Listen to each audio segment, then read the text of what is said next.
SC వర్గీకరణపై Congress నేతలకు అధిష్టానం అవగాహన కల్పించనుంది. ఇందులో భాగంగా ఇవాళ గాంధీ భవన్ లో పవర్ పాయింట్ ప్రెజెంటేషన్ ఇవ్వనున్నారు. టీపీసీసీ చీఫ్ మహేష్ కుమార్ గౌడ్ ఆధ్వర్యంలో నేతలకు కులగణనతో పాటు ఎస్సీ వర్గీకరణపై అవగాహన కల్పిస్తారు. ముఖ్యమంత్రి రేవంత్ రెడ్డితో పాటు ఉప ముఖ్యమంత్రి Bhatti Vikramarka, sub committee chairman మంత్రి ఉత్తమ్ కుమార్ రెడ్డి, మంత్రులు తదితరులు పాల్గొంటున్నారు.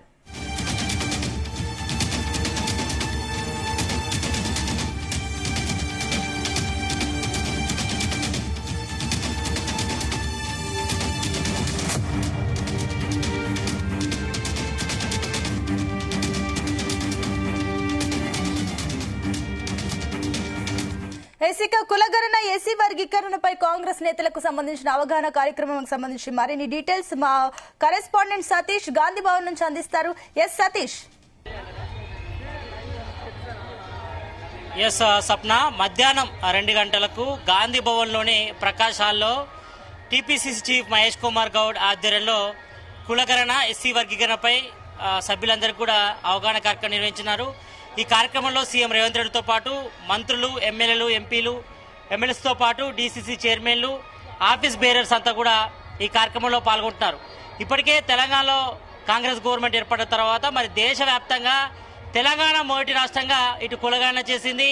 అదేవిధంగా ఎస్సీ వర్గీకరణ కూడా మొన్న ఈ మధ్య అసెంబ్లీలో కూడా నివేదిక కూడా ఆమోదం తెలపడం జరిగింది. కాబట్టి మరి దీనిపై ప్రధానంగా చర్చించనున్నారు. మరి దీనిపై కూడా అనేక అనుమానాలు ఉన్నాయి. ఇప్పటికే కులగణన అదేవిధంగా ఎస్సీ వర్గీకరణపై కూడా పెద్ద ఎత్తున కూడా ఆరోపణలు కూడా వచ్చాయి. అంటే ఇటు కులగణన విషయంలో మాత్రం మరి బీసీలను తక్కువ చేసే ప్రయత్నం చేస్తున్నారు, ఎక్కువగా ఓసీలను ఎక్కువ చూసే ప్రయత్నం చేస్తున్నారని కూడా పెద్ద ఎత్తున ఇటు బీసీ సంఘాల నేతలు కూడా ఆరోపించిన నేపథ్యంలో మరి పూర్తిగా క్లారిటీ ఉన్నారు. మరి ఇటు టీపీసీ చీఫ్ మహేష్ కుమార్ గౌడ్ ఆధ్వర్యంలో ఇటు ఎస్సీ వర్గీకరణ అదేవిధంగా కులగణనకు సంబంధించి కూడా సభ్యులందరూ కూడా అవగాహన ఉన్నారు. ఎందుకంటే త్వరలో స్థానిక సంస్థల ఎన్నికలు కూడా ముందుకెళ్లేందుకు సిద్ధమవుతుంది. కాబట్టి మరి ఈ నేపథ్యంలో దేశంలోనే మొట్టమొదటి రాష్ట్రంగా తెలంగాణ రాష్ట్రంలో కాంగ్రెస్ గవర్నమెంటే ఇటు కులగణన కానీ అదేవిధంగా ఎస్సీ వర్గీకరణ కూడా అసెంబ్లీ కూడా ఆమోదం తెలిపింది, తీర్మానం కూడా చేశారు. కాబట్టి మరి దాన్ని కేంద్రం కూడా పంపించడం జరిగింది. మరి అక్కడ దానిపై కూడా ఫైనలైజ్ చేయాల్సి ఉంది. మరి ప్రజెంట్ అయితే మాత్రం స్థానిక సంవత్సర ఎన్నికల్లో మరి కాంగ్రెస్ 42% సీట్లు బీసీలకు కేటాయిస్తామని కూడా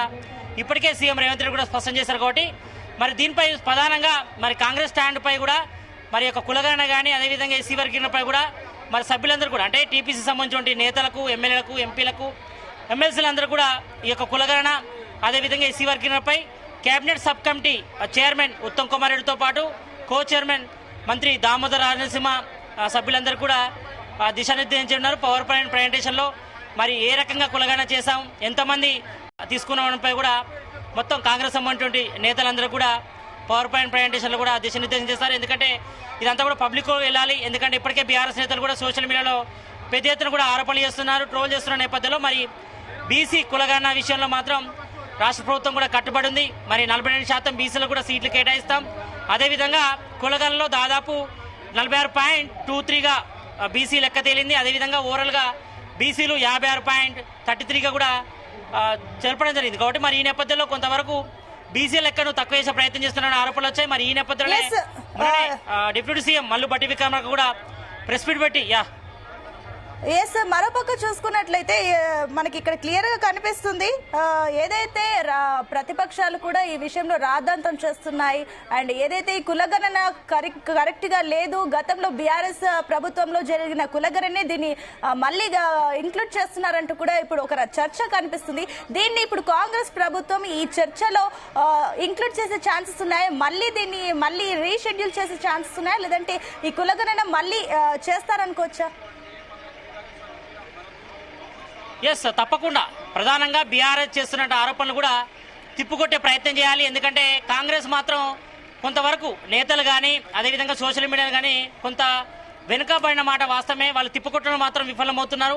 ఒకవైపు పథకాలు ఇంప్లిమెంటేషన్ చేస్తూనే మరోవైపు మాత్రం వాటిని ప్రచారం చేసుకోవడంలో మాత్రం కాంగ్రెస్ పూర్తిగా సోషల్ మీడియా కానీ నేతలు కానీ కొంతవరకు విఫలమయ్యారు. ఎందుకంటే బీఆర్ఎస్ కానీ బీజేపీ నేతలకు మాత్రం కౌంటర్ చేయడం మాత్రం కొంతవరకు కాంగ్రెస్ నేతలు వెనుకబడ్డారు.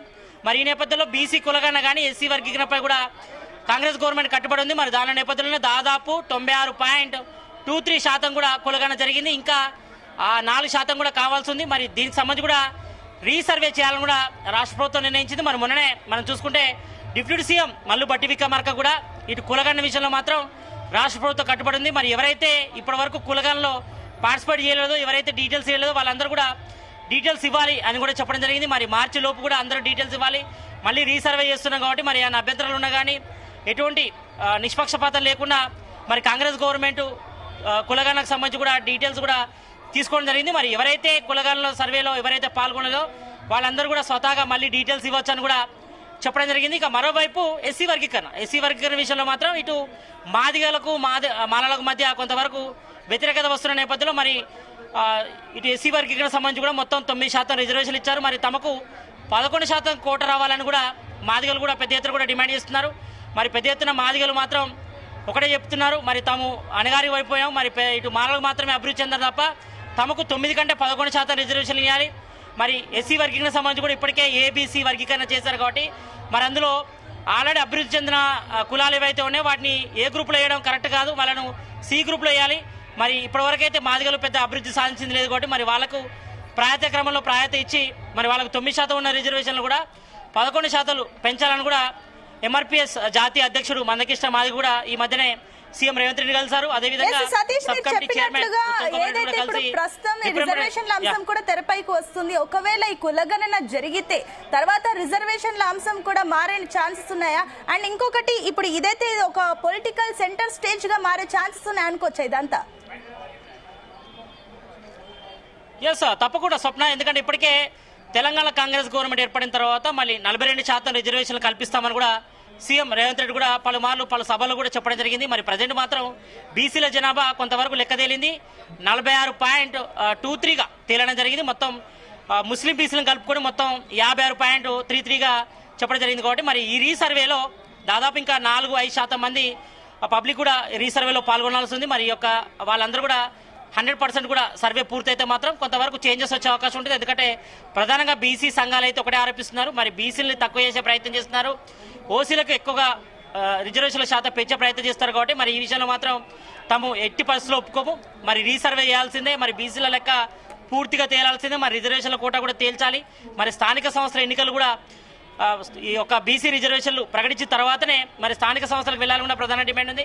మరి ప్రజెంట్ అయితే మాత్రం బీసీల లెక్క 46.23గా తెలియదు కాబట్టి మరి యొక్క శాతం కూడా పెరిగే అవకాశం ఉంటుంది. ఎందుకంటే బీసీలను ఇంకా తక్కువ చేసే ప్రయత్నం చేస్తారు, ఇంకా ఎక్కువ మంది ఉన్నారు చాలా వరకు కూడా. ఎందుకంటే ఇయర్లీ జనాభా అనేది పెరుగుతుంది తప్ప తగ్గదు కాబట్టి మరి ఈ నేపథ్యంలో పూర్తి స్థాయిలో నిష్పక్షపాతంగా సర్వే జరగాల్సిన అవసరం ఉందని కూడా బీసీ సంఘాలు ప్రధానంగా డిమాండ్ చేస్తున్నారు. ఇక మరోవైపు 2014లో కేసీఆర్ సమగ్ర కుటుంబ సర్వే కూడా నిర్వహించారు. మరి దానికి మాత్రం న్యాయబద్ధమైనటువంటి చర్యలు అయితే లేదు. అంటే ఎక్కడ కూడా వాళ్ళు అసెంబ్లీలో ప్రస్తావించడం కానీ దానికి సంబంధించిన డీటెయిల్స్ కానీ ఎప్పుడు కూడా బహిర్గతం చేయలేదు. మరి మొన్న అసెంబ్లీ సమావేశంలో మాత్రం దీన్ని స్పష్టంగా చూపించడం జరిగింది. అంటే గతంలో దాదాపు 50% ఉన్న రిజర్వేషన్లకు సంబంధించి కూడా బీసీలకు 50% ఉంటే 51%కే ఎట్లా పెరుగుతారు, ఇంకా పెరగాల్సిన అవసరం ఉంది కదా అని కూడా వాళ్ళు ప్రధానంగా ఆరోపిస్తున్నారు. మరి దానికి మాత్రం శాస్త్రీయత లేదు, ఎందుకంటే దాన్ని ఎవరు కూడా గుర్తించలేదు. ఎందుకంటే 2014లో కేసీఆర్ సీఎంగా ఉన్నప్పుడు సమగ్ర ఇంటింటి కుటుంబ సర్వే ఒక్కరోజు మాత్రమే జరిగింది.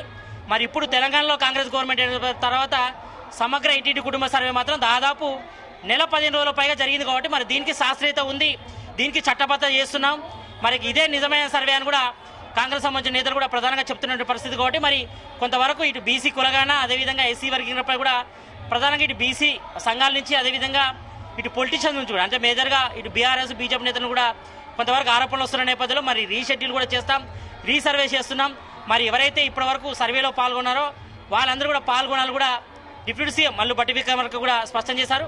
మరి మార్చి 31 లోపు కూడా ఈ సర్వే కూడా పూర్తవుతుంది. తర్వాత స్థానిక సంస్థలకు వెళ్ళాలని కూడా భావిస్తున్నారు. మరి మేబీ స్థానిక సంస్థలు కూడా ప్రజెంట్ అయితే మేళ నిర్వహించాలని కూడా రాష్ట్ర ప్రభుత్వం భావిస్తుంది. ఎందుకంటే ఈ బీసీ కులగణ విషయంలో మాత్రం పూర్తి స్థాయి రిజర్వేషన్ అంశం తేలిన తర్వాత అంటే బీసీలు ఎంత ఉన్నాయనే లెక్క మొత్తం తేలిన తర్వాతనే స్థానిక సంస్థలకు వెళ్తామని కూడా డిప్యూటీ సీఎం మల్లు బట్టి విక్రమార్క స్పష్టం చేశారు. కాబట్టి మరి ఈ నేపథ్యంలోనే ఈరోజు కొంతవరకు అనుమానాలు ఉన్నాయి. కాబట్టి మరి ఈ నేపథ్యంలో టీపీసీసీ చీఫ్ మహేష్ కుమార్ గౌడ్ ఆధ్వర్యంలో కూడా ఇక బీసీ కులగణన అదేవిధంగా ఎస్సీ వర్గీకరణపై కూడా మరి సభ్యులందరూ కూడా అవగాహన కార్యక్రమం నిర్వహిస్తారు. పవర్ పాయింట్ ప్రజెంటేషన్లో మరి కాంగ్రెస్ ఏం స్టాండ్ తీసుకుంది, ఎంతవరకు బీసీ కులగణన ఎస్సీ వర్గీకరణ జరిగింది, మరి దీనిలో కొంతవరకు బీఆర్ఎస్ నేతలు అదేవిధంగా బీసీ సంఘాలు ఆరోపిస్తున్న మరి ఎంతవరకు వాస్తవం ఉంది, ఇవన్నీ కూడా ప్రజల్లోకి తీసుకెళ్లాలి బలంగా. ఎందుకంటే త్వరలో స్థానిక సంస్థల ఎన్నికలు వస్తున్నాయి కాబట్టి వీటన్ని కూడా బలంగా ప్రజల్లోకి తీసుకెళ్లాలి. కాబట్టి మరి ప్రజెంట్ అయితే మాత్రం ఈ యొక్క కాంగ్రెస్ నేతలు కూడా అవగాహన కార్యక్రమం నిర్వహిస్తున్నారు. మరి బీసీ కులగణనకు అదేవిధంగా ఎస్సీ వర్గీకరణకు కాంగ్రెస్ గవర్నమెంట్ ఏ రకంగా కట్టుబడి ఉంది, మరి దీన్ని ఏ రకంగా పబ్లిక్ తీసుకెళ్లాలి, ఏ రకంగా ప్రచారం చేయాలనిపై కూడా టీపీసీసీ మహేష్ కుమార్ గౌడ్ ఆధ్వర్యంలో మరి కాసేపట్లో అంటే మధ్యాహ్నం 2 గంటలకు కూడా సీఎం రేవంత్ రెడ్డి కూడా ఈ కార్యక్రమంలో పాల్గొంటారు. మరి బీసీ కులగన ఎస్సీ వర్గీకరణపై కూడా ఇటు ఎమ్మెల్యేలకు, ఎంపీలకు, ఎమ్మెల్సీలకు, ఆఫీస్ బేరర్స్కి, డీసీసీ ప్రెసిడెంట్లకి అందరికీ కాంగ్రెస్ సంబంధించిన సీనియర్ నేతలందరూ కూడా ఈ యొక్క పవర్ పాయింట్ ప్రజెంటేషన్లో ఈ యొక్క బీసీ కులగన ఎస్సీ వర్గీకరణ సంబంధించి కూడా అందరికీ కూడా అవగాహన కార్యక్రమం నిర్వహించనున్నారు. Swapna. Right Satish, thank you.